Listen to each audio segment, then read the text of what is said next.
అసతెత్తి రాళ్ళు బండి, ఎత్తిలో రాళ్ళు బండి, లేదా పేగు జారింది, లేకపోతే వరి వేయడం, మగలు, వీటన్నిటికి సంబంధించి మీకు కనుక ఆరోగ్యశ్రీ కార్డు కనుక ఉంటే, ఎందుకంటే మీకనే కాదు కానీ మీకు తెలిసిన వాళ్ళు ఎవరికి ఉన్నా ఆరోగ్యశ్రీ కార్డు ద్వారా మీ అట్లయితే ఎముకలకి ఇక్కడ ఆపరేషన్ ఫ్రీగా చేస్తున్నాం. అలానే ఆరోగ్యశ్రీ ద్వారా పొట్టకు సంబంధించిన ఆపరేషన్లు ఆరోగ్యశ్రీ ద్వారా ఫ్రీగా చేయవచ్చు. సో దానికి సంబంధించిన ఈయన స్పెషలిస్ట్ కాదు. ఈయన ఇంతకుముందు మొబైల్లో చూశారు. ఈ మధ్య 2 సంవత్సరాల నుంచి విజయవాడ అండ్ ఎయిమ్స్ హాస్పిటల్ అని వచ్చింది కదా మంగళూరులో, ఎయిమ్స్ హాస్పిటల్లో చేశారు. సో ఇవాళ నుంచి ఈయన సేవలు ఇక్కడ 24 గంటల మీ కనుక దీనికి సంబంధించి మీకైనా మీ తెలిసిన వాళ్ళకైనా ఉంటే వాళ్ళకి ఆరోగ్యశ్రీ కార్డు ఉంటే వాళ్ళకి చేయించుకోలేని పరిస్థితులు ఉంటే దాని ద్వారా ఆరోగ్యశ్రీ కార్డు ద్వారా ఈయన ఉచితంగా మీకు ఆరోగ్యశ్రీ అంటే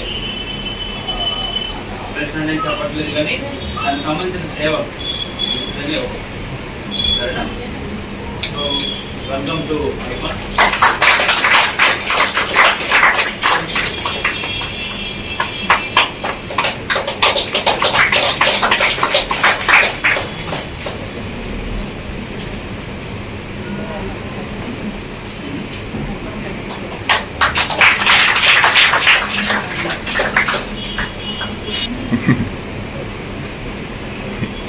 అందరికీ నమస్కారం.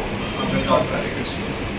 సో ఇక్కడ నేను మెయిన్గా ఏంటంటే సాధారణ శస్త్రచికిత్స అంటే నన్ను general surgeon and laparoscopic surgeon అంటారు, ఎంఎస్ జనరల్ సర్జన్.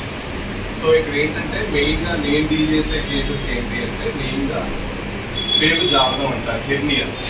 సో మామూలు ఇంగ్లీష్లో హెర్నియా అంటారు, దానికి పేగు జారడం అంటే గజ్జల దగ్గర కానీ పొట్టు దగ్గర కానీ అక్కడ పేగు జారడం. తర్వాత ఇంకోటి ఏంటంటే వరి బీజం అంటారు, పొట్ట. సో అదేంటంటే నీరు చేరడం మగవాళ్ళకి వచ్చేది. సో అది దాంతోపాటు మనకు వచ్చేసరికి పసర్సన్స్ అంటే పిత్తాశయంలో రాళ్ళు కానీ లేకపోతే ఎస్పెషల్లీ లేడీస్కి సంబంధించి రొమ్ములో గడ్డలు చాలామందికి అపోహలు ఉంటాయి. సో అట్లాంటి ఉన్న వాళ్ళు ఇమీడియట్గా నా దగ్గరికి వస్తే అది నేను నిర్ధారణ చేస్తాను అన్నమాట మెయిన్గా. సో అది ఎలాంటి గడ్డ, మామూలు గడ్డ లేకపోతే ఏదైనా క్యాన్సర్ గడ్డ. సో దాంతోపాటు ఎస్పెషల్లీ మన థైరాయిడ్ గ్రంథి అని ఉంటుంది మెడ దగ్గర. సో దాంట్లో ఏమన్నా ఇబ్బంది ఉన్నా కానీ ఇమీడియట్గా అప్రోచ్ అవ్వచ్చు. సో అది అందులో కూడా సాధారణ గడ్డలు, కొన్నిసార్లు క్యాన్సర్ గడ్డలు కూడా ఉంటాయి. సో దాంతోపాటు మనకు మోషన్కి వెళ్ళే ద్వారం దగ్గర పైల్స్ అని, తర్వాత కొంతమంది చర్మం చిక్కుని నొప్పి రావడం, లేదా బ్లడ్ రావడం, బ్లడ్ పట్టడము, లేదంటే అక్కడ చిన్న చీము గడ్డలు రావడం కానీ, లూటీన్ అంటారు ఫిష్లా చీము కావడం, లేకపోతే నెత్తులు రావడం, జిల రావడం ఆ ఏరియాలో అట్లాంటివి ఉంటాయి. అలాగే కాళ్ళలో నరాలు ఉంటాయి కదా, నరాలు వాపులు వచ్చి కొంతమందికి నుంచున్నప్పుడు వాపు రావడం లేకపోతే నొప్పి రావడం ఇలాంటివి జరుగుతాయి.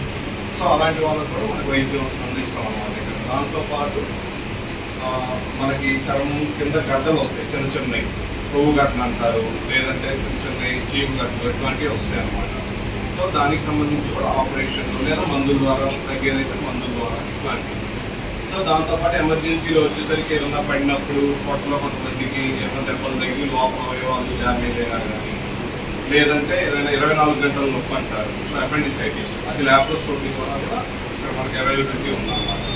సో 24 గంటల నొప్పి కానీ, లేదంటే ఇంకేదైనా కాళ్ళలో సెప్టిక్ అయినా కానీ, కాళ్ళు వాపు ఎరుపు రావడం, లేదంటే కొంతమంది షుగర్ పుండ్లు వస్తాయి, షుగర్ పుండ్లు వచ్చి మొత్తం కాళ్ళంతా ఇన్ఫెక్షన్ వచ్చేసి కొంతమందికి సెప్సిస్లోకి వెళ్తారు. సో అట్లాంటి వాళ్ళకి ఇమీడియట్గా ట్రీట్మెంట్ అంటే వైద్య సర్జరీ